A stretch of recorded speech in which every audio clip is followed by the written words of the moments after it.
Don't cry for millennials like me. Don't cry for Gen Zers like maybe your younger brother or your nephew or your niece. Don't hate the boomers, but pity Gen Xers. At least that's according to The Economist, who wants to tell you why Gen X is the real loser generation and what to think about of all of that. Is that important for you? Why it happens? And ultimately, how you can be a winner, because there's a lot of people around us who are tired of winning. So let's get right into the next episode of Chainspotting.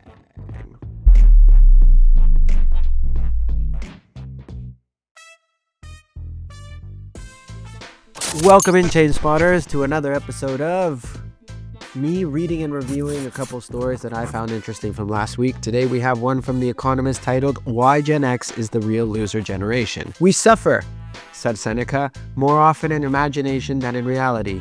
Words to live by nowadays. The Stoic philosopher could have been talking about the generations. Members of Gen Z, born between 1997 and 2012, say that social media ruined their childhood. It's not too far from what I say, to be honest, although I wouldn't say it ruined my childhood, but it's ruining relationships, days to days, work, a lot of different things.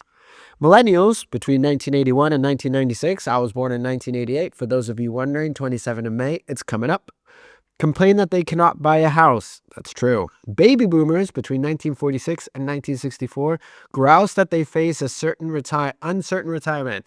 Well, they do own all the houses and all the properties that they bought for 7 strawberries back in the day, so just putting that out there. Meanwhile, Gen Xers, 1965 to 1980, may have no place in the popular imagination, but contrary to Seneca, they really do suffer. This is true both because Gen Xers are at a tricky age, but also because the cohort itself is cursed. So a recent 30-country poll by Ipsos found that 31% of Gen Xers say they are not very happy or not happy at all, the most of any generation. There's all sorts of stuff from anxiety to unhappiness to despair. You see, Zoomers, it's not just you that's dealing with the intricacies and the delicate nature of everyday life. Older people also suffer too. This is consistent with the U-bend theory of life, which suggests that people are happy when young and old, but miserable in middle age. Baby boomers went through it. Before long, millennials will too. This is because, there's chronic health issues. This is because at one point you're going to come to a realization that maybe you didn't achieve everything you wanted, both in career and in life and in relationships. Maybe your parenting wasn't the best in the world. Maybe you wanted to play more tennis. There's all sorts of things.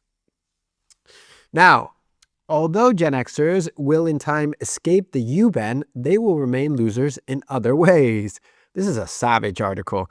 I know, or I hope that you are a Gen Xer who's reading this and doesn't consider themselves a loser.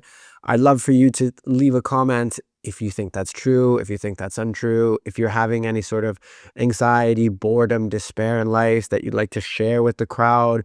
There's a lot of my viewers that are millennials and Zoomers that they'd like to know and understand what to face in the future. Consider their incomes. Gen Xers do earn more after inflation than earlier generations, the continuation of a long historical trend and one from which both millennials and Gen Xers are also benefit. But their progress has been slow because it's only grown, say around 16% of the previous generation at the same age, which is the smallest improvement of any cohort. So this is a consequence of a stereotype that a range of psychological studies have confirmed. Gen Xers are reluctant to be corporate drones, placing more emphasis on work-life balance and autonomy. They actually named something that I found quite interesting, which was 2 movies, The Matrix, considered by many as a documentary, and Fight Club, which is essentially breaking free of the system or seeing how the system is essentially fucking you and how you need to get out. And like it says here, all very exciting, of course, hardly conducive to a solid career. Now, Gen Xers have, to be fair, faced difficult circumstances. People's earnings typically rise fast in their 30s and 40s as they move into managerial roles. So this is something that I think Franco Modigliani said back in the day, I think this was in the 1920s, which was called your peak earning years. So your peak earning years are essentially the 30s and 40s, which is where you make up the bulk of all the money that you do in your life. And you start to like really, really make that cushion hold for old age, retirement, all that sort of stuff. Unfortunately for Gen Xers, when they were in that age range, labor markets were weak following the global financial crisis of 2007, 2009. Everybody was hit by that. I'm not saying this to like join in the parade or anything like that, but this was also when I was just leaving school, getting ready for university, and I was just remember thinking to myself, all right, well, massive financial crisis. What is one to do now? What am I supposed to study if when I leave there's nothing to do? When I remember talking to my cousins actually who were this age, and they also said similar things. They were like, yeah, man, I don't really know where to go, what to do. The job that I was thinking about is flimsy and frail at best, fraught with the despair that they were talking about right now. So what's there to do? It sounds like it doesn't sound like 2007, 8, 9 was savage for everybody around. But I can imagine it particularly hitting this group of people harder. Also, Gen Xers have done a poor job accumulating wealth. During the 1980s, when many boomers were in their 30s, global stock markets quadrupled. Millennials, now in their 30s, have so far enjoyed strong market returns, which I haven't seen yet again. But during the 2000s, when Gen Xers were hoping to make hay, markets fell slightly. That period was a lost decade for American stocks in particular, coming after the dot-com bubble and ending with a financial crisis. That does sound pretty savage, to be honest. Even though I have technically enjoyed strong stock market gains, which I haven't because, well, I spent a lot of my time traveling during my 20s and early 30s, working odd jobs here and there, not really thinking about the stock market, not really thinking about crypto, not really thinking about retirement. So there's that.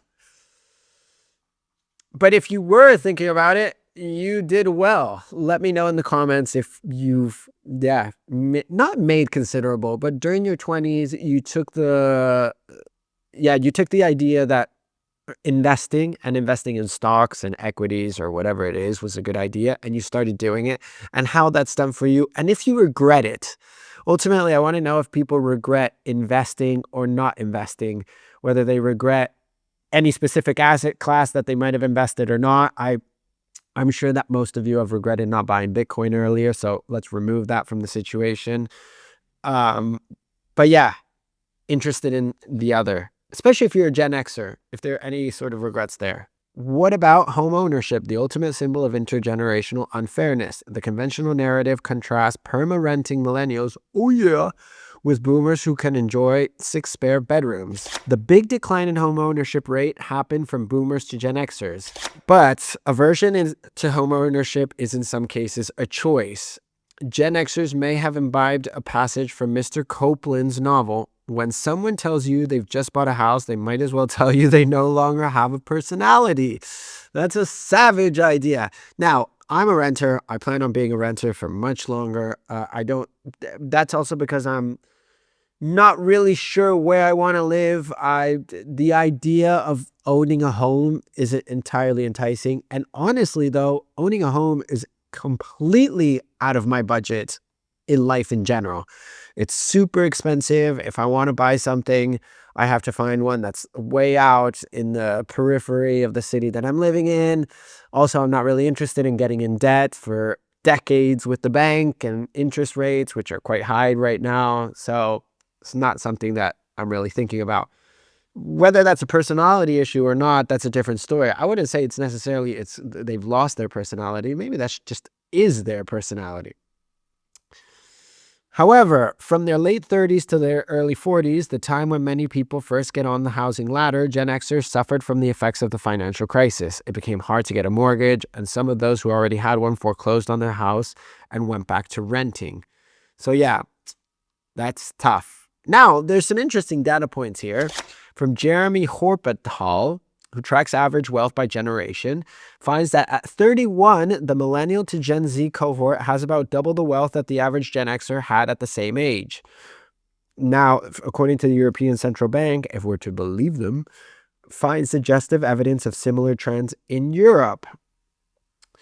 Now, the position of Gen Xers may not improve much in the years ahead. They could be the first to suffer owing to broken pension systems. America's Social Security Fund is projected to be depleted by 2033, just as Gen Xers start to retire, meaning benefits will be cut by 20 to 25% unless Congress asks.